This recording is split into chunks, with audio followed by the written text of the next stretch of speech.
एक दिन अचानक धर्मपाल के चावल के मिल में किसी कारण आग लग जाती है। जब दोनों बाप बेटे को यह खबर मिली तो वे दौड़ते हुए वहां पहुंचे। मिल के बाहर लोगों की भीड़ जमी हुई थी, लेकिन गांव वालों ने पहले से ही आग बुझा दिया था। धर्मपाल और उसके बेटे को देख गांव वाले कान्हा फूंसी करने लगे। अरे, यह आग ऐसे ही नहीं लगी। यह तो धर्मपाल और उनके परिवार के किए गए बुरे कर्मों का नतीजा है। उन्होंने बिन माँ बाप के उन दोनों लड़कियों को बहुत परेशान किया था। अब देखो क्या हुआ इनके साथ। हाँ भाई, बिल्कुल सही कह रहे हो। मैं भी वही सोच रहा था।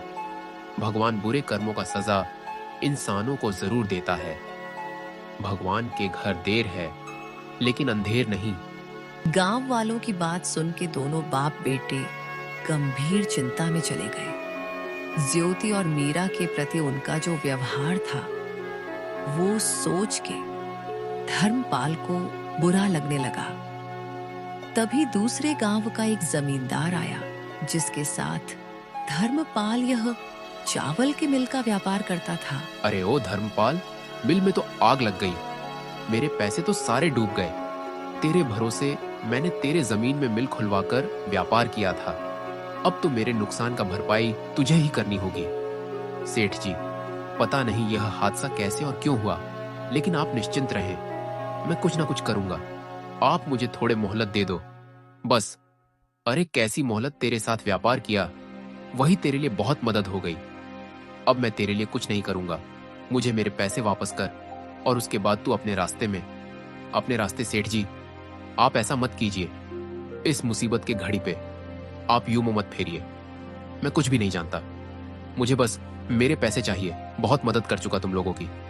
तुम जैसे लोगों के साथ मैंने व्यापार किया, वही बहुत बड़ी बात है। तुम लोगों के लिए कुछ भी करना पड़े करो, बस मुझे पैसे दे दो। ठीक है, फिर आप मेरे इस जमीन को ले लीजिए। इस जमीन से तो आपका थोड़े से कर्ज चूकता हो जाएगा ना।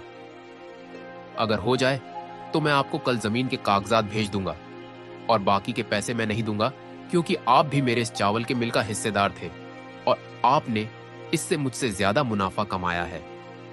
अब इसका पूरा नुकसान मैं अकेला क्यों झेलूं? ऐसा है क्या? ठीक है, तू मुझसे दुश्मनी मोल ले रहा है, देख लूंगा तुझे। फिलहाल तू मुझे अपनी इस जमीन के कागजात भेज दे। बाकी के पैसे तो मैं तुझसे बाद में वसूलूंगा। जमींदार से यह सुनने के बाद दोनों बाप बेटे हताशा और गुस्से में वहां से घर निकल जाते हैं।